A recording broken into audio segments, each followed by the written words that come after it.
ഇന്ന് പുലർച്ചെയാണ് നമുക്ക് ഡിറ്റക്ഷൻ ആയിരിക്കുന്നത്. അറൗണ്ട് 1.6 കിലോഗ്രാം MDMA ആണ് നമുക്കിപ്പം സീഷ്. അതിൻ്റെ തുടർ നടപടികൾ നടന്നുകൊണ്ടിരിക്കുന്നു. അതിൽ രജിസ്റ്റർ ആയിട്ടുണ്ട്. അതിൽ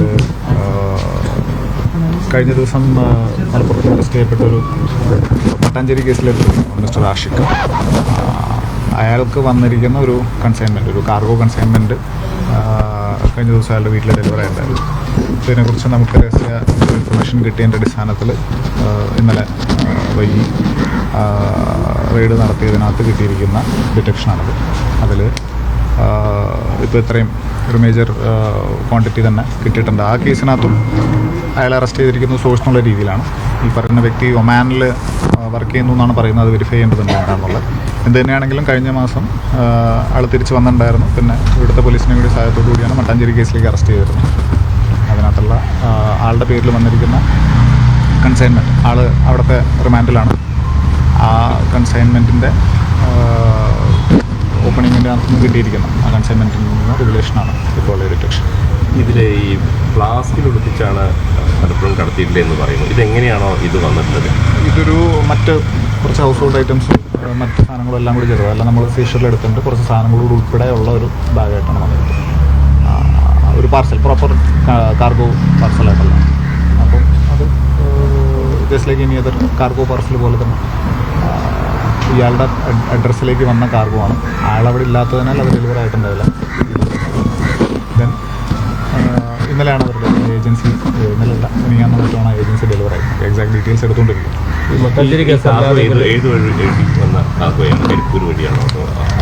നമുക്കിപ്പോൾ കിട്ടിയിരിക്കുന്ന ഇൻഫർമേഷൻ വെച്ചിട്ട് അത് കരിപ്പൂരല്ല, ചെന്നൈ മറ്റുമാണ് ഡെലിവറി ആയിട്ട് കാണിക്കുന്നത്. നോക്കണം എൻ്റെ എല്ലാത്തിനും എൻ്റെ എല്ലാ ഡീറ്റെയിൽസ് എടുക്കണം.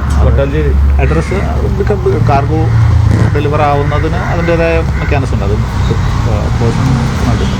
മട്ടാഞ്ചേരി കേസിലല്ലാതെ നേരത്തെയൊക്കെ ഉൾപ്പെടെയുള്ള കേസിൽ പ്രതിയാണോ? മട്ടാഞ്ചേരിയിലെ എറണാകുളം ജില്ലയിൽ വിവിധ കേസുകളിൽ പ്രതികളാണ് ഇപ്പോൾ നമ്മൾ കണക്കെടുത്തുകൊണ്ടിരിക്കുന്നുള്ളൂ. 4-5 കേസുകളോ ആയിട്ടുണ്ട്. മട്ടാഞ്ചേരി അവിടുത്തെ തന്നെ 2-3 കേസുകളിലേക്ക് ആളെ ഇനിയും പ്രതി ചേർക്കാനുണ്ടെന്നുള്ളതാണ് അറിയാം. വീട്ടിൽ ഡെലിവറി ചെയ്താണ് ചെയ്തത്. കാർഗോ ഐറ്റംസ് അയാളെ വീട്ടിൽ ഡെലിവറിയാണ് ചെയ്തത്. ക്ലൈമൻ്റ് ഇല്ലാത്തതുകൊണ്ട് ആയിരിക്കണം അവർ കഴിഞ്ഞ ദിവസം വീട്ടിലേക്ക് കൊണ്ടുവന്ന് ഡെലിവറി ചെയ്തിട്ടുണ്ട്. ആ ഇൻഫർമേഷൻ്റെ പുറത്താണ് പോലീസ് ഡിറ്റക്ഷൻ. MDMA അത് എന്തിലും ഒളിപ്പിച്ച നിലയിലായിരുന്നു ഈ കാർഗോയിൽ ഉണ്ടായിരുന്നത്? അതിൻ്റെ ഉള്ളിലായിരുന്നു, ആ ബോക്സിൻ്റെ ഉള്ളിലായിരുന്നു. കാർഗോയിൽ എന്തൊക്കെയാണ് ഉണ്ടായിരുന്നെന്ന് അറിയോ? ഉണ്ട്, അതെല്ലാം അണ്ടർ ഇൻവെസ്റ്റിഗേഷനിൽ നിൽക്കുന്ന കാര്യങ്ങൾ. We cannot reveal much at this stage. സ്റ്റേറ്റിലെ ഏറ്റവും വലിയ ഷെയ്സറാണോ അത്? അങ്ങനെ പറയാൻ കഴിയില്ല. ഇതിലും വലിയ സെഷൻ ഉണ്ടായിട്ടുണ്ടാവും, എനിക്കറിയില്ല. ജില്ലയിലാണ് നേരത്തെ കുറെ പ്രതികൾ പിടികൂടിയിരുന്നല്ലോ, അവർക്കൊക്കെ ലഹരി എത്തിച്ചു കൊടുത്തിട്ടുണ്ട് ഈ പ്രതിയാണ് ആഷിഖാണെന്ന് വിവരം. അതെ, അവിടെ കഴിഞ്ഞ ദിവസം ഒരു സോഴ്സ് ഇൻവെസ്റ്റിഗേഷനായിട്ട് ബന്ധപ്പെട്ടിട്ടാണ് ഈ കേസിലേക്ക് ആളെ എടുത്തിരിക്കുന്നത്. അപ്പം അതിലും ഈ ഒമാൻ കണക്ഷൻസ് അതിനകത്തും പറഞ്ഞിട്ടുണ്ട്. തീർച്ചയായിട്ടും സംയുക്തമായിട്ട് ഇതും അതിനോടൊപ്പം തന്നെ അന്വേഷിക്കും. 10 പേര് അത് അന്വേഷണ പരിധിയിലാണ്. ഈ മഹാരാഷ്ട്രക്കാരായ സ്ത്രീകളടക്കം 10 പേര് കഴിഞ്ഞ ദിവസം കൊച്ചിയിൽ പിടിയിലായിരുന്നു. അപ്പം അതിൻ്റെയൊക്കെ ഏറ്റവും ഇതിൽ പ്രധാനി ഇവനാണോ അവിടെ നിന്ന് ഇത് ഓപ്പറേറ്റ് ചെയ്യണേ ഒമാനിൽ? ഇപ്പോൾ ഈ കേസിനകത്ത് നമ്മളെ സംബന്ധിച്ചിടത്തോളം ഇനി ആൾ കസ്റ്റഡിയിൽ എടുത്ത് വിശദമായിട്ട് ചോദ്യം ചെയ്യേണ്ടതുണ്ട്. ബിക്കോസ് ഈ പറഞ്ഞ കാര്യങ്ങളെല്ലാം പറഞ്ഞ മറ്റുള്ളവർക്ക് എല്ലാവർക്കും സപ്ലയർ ഇയാളാണോ എന്നുള്ളതെല്ലാം അങ്ങനെ ഒരു അന്വേഷണത്തിനകത്ത് വെളിവാകത്തുള്ളൂ. അത് തീർച്ചയായിട്ടും അതുണ്ടാവും. ഇടനിലക്കാരൻ്റെ റോൾ ഉണ്ടെന്ന് കരുതുന്നുണ്ടോ? ഈ വിദേശ രാജ്യവും കേരളവുമായിട്ട് ഇത് കിടത്തുന്ന ഇടനിലക്കാരൻ്റെ റോൾ ഉണ്ടോ? അങ്ങനെ ഒരു പ്രിലിമിനറി പറയാൻ പറ്റുമോ? ഇപ്പോൾ അവിടത്തെയും കൂടി ഹിസ്റ്ററി വെച്ചിട്ട് നോക്കുമ്പോൾ തള്ളിക്കളയാനാകില്ല. എന്തായാലും നമ്മളത് അന്വേഷിക്കുന്നുണ്ട്. അവിടെ അതൊരു സോഴ്സ് ഡിറ്റക്ഷനായിട്ടാണ് വന്നിരിക്കുന്നത്. അതെ, ഇയാൾ ഒമാനിൽ ജോലി ചെയ്യുന്നതായിട്ടാണ് നമ്മൾ മനസ്സിലാക്കുന്നത്. ഇതിന് ഈ സൂപ്പർ മാർക്കറ്റിലെ ജോലിക്കാരനാണെന്ന് പറഞ്ഞു ഒമാനിൽ. അപ്പം അവൻ്റെ ജോലി തന്നെ ഇതിൻ്റെ ഒരു മറവാണോ? അന്വേഷിക്കേണ്ടതുണ്ട്. അപ്പോൾ ആളെ നമുക്ക് കസ്റ്റഡിയിൽ എടുക്കേണ്ടതുണ്ട്. അപ്പോൾ അവിടെ റിമാൻഡിലാണ്, ജുഡീഷ്യൽ കസ്റ്റഡിയിലാണ്. ആളെ കസ്റ്റഡിയിലെടുത്ത് വിശദമായിട്ട് ഇതിൻ്റെ ചുറ്റുകളെല്ലാം നമുക്ക് കഴിക്കേണ്ടതുണ്ട്. എങ്ങനെയാണ് പിടികൂടിയത്? ഏതില്? ഇല്ലല്ല, ആഷിഖിനെ നമ്മൾ പിടികൂടിയിട്ടില്ല ഈ കേസിനകത്ത്. ആഷിഖ് ഓൾറെഡി റിമാൻഡിലാണ്. ആഷിഖിൻ്റെ വീട്ടിലേക്ക് വന്ന പാർസലാണ്. വേറെ കേസുകളുണ്ടോ?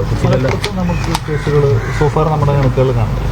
ഇതിൽ വേറൊന്ന് വിദേശ പൗരന്മാർ, പ്രത്യേകിച്ച് ഒമാൻ പൗരന്മാർക്ക് ഇതിൽ കണക്ഷൻ ഉണ്ടെന്ന് പറയുന്നത്. അങ്ങനെ ഉണ്ടെങ്കിൽ നമുക്ക് കേരള പോലീസിനെ ഒമാൻ പൗരന്മാരെ കൊണ്ടുവരാനോ ഈ പ്രതി ചേർക്കാൻ എന്തെങ്കിലും സാധ്യതയുണ്ടോ? അത് അന്വേഷണത്തിൽ വെളിവാകുന്ന തെളിവുകളുടെ മുറയ്ക്ക് നമുക്ക് അസിസ്റ്റന്റ് ട്രീറ്റുകളെല്ലാം ഉണ്ട്. അതെല്ലാം യൂസ് ചെയ്യാൻ പറ്റുന്നുണ്ടെങ്കിൽ അത് നോക്കണം. ഇത്തരം ഉറവിടങ്ങൾ തേടിയുള്ള അന്വേഷണം ഓപ്പറേഷൻ ഡിവൻഡിലൂടെയൊക്കെ ശക്തമാക്കുക. തീർച്ചയായിട്ടും ഇത് ഓപ്പറേഷൻ ഡി ഹണ്ടിൻ്റെ പ്രൈമറി ഭാഗമാണ്. അതുകൊണ്ടാണ് വിവിധ ജില്ലകൾ കോർഡിനേറ്റ് ചെയ്തിട്ടുള്ള എഫേർട്സ് ആണ്. Regardless of where you detect it, എല്ലായിടത്തു നിന്നുമുള്ള ഇൻഫർമേഷൻ ഷെയറിങ്ങും അത് ADGP ലോ ആൻഡ് ഓർഡറിൻ്റെ സ്പെസിഫിക് ഡയറക്ഷൻ പ്രകാരമാണ് ഈ വർക്കുകളെല്ലാം നടക്കുന്നത്. ഡി ഹണ്ട് ഇസ് കണ്ടിന്യൂയിങ് അശ്വിനോ കഴിഞ്ഞ. ഇതിപ്പോൾ ഏതൊക്കെ ജില്ലകളിലേക്ക് വിതരണം ചെയ്യാനുള്ളതായിരിക്കും? അങ്ങനെ എന്തെങ്കിലും സൂചനകൾ മലപ്പുറം ജില്ലയ്ക്ക് വേണ്ടി മാത്രമായിരിക്കുമോ അതോ? അങ്ങനെ ഒരു ഇത്ര വലിയൊരു ക്വാണ്ടിറ്റി ആയതുകൊണ്ട് it could be to anywhere. എങ്ങനെയാണ് ഇപ്പോൾ ഇത്രയും ഇത് വരുന്ന സമയത്ത് എങ്ങനെയാണ് ഒരു അന്വേഷണം അങ്ങനെയായിരിക്കും? ഇതിപ്പം അന്വേഷണം കരിപ്പൂർ ഇൻസ്പെക്ടറുടെ നേതൃത്വത്തിലുള്ള ടീം ഇന്നത്തോടുകൂടി അന്വേഷണം ഏറ്റെടുക്കും. പ്രതിയെ കസ്റ്റഡിയിലെടുത്ത് വിശദമായിട്ട് ചോദ്യം ചെയ്യേണ്ടതുണ്ട്. അന്വേഷണത്തിൻ്റെ ഭാഗമായിട്ടുള്ള കൂടുതൽ തെളിവ് ശേഖരണം ഈ കൺസൈൻമെൻറ്റുമായിട്ടുള്ള എല്ലാ കാര്യങ്ങളും ചെയ്യേണ്ടതുണ്ട്. പിന്നെ അതിൻ്റെ സോഴ്സിലേക്ക് പരമാവധിയുള്ള അന്വേഷണം. കൂടുതൽ ഈ രാസലഹരി ഇങ്ങനെ എത്തുന്നുണ്ട് എന്നുള്ളതാണോ ഒരു പോലീസിൻ്റെ നിഗമനം? മലപ്പുറം ജില്ലയിലേക്ക് ഉൾപ്പെടെ 1.5 കിലോ എന്നൊക്കെ പറയുമ്പോൾ വലിയൊരു ഉണ്ടാകുന്നത്.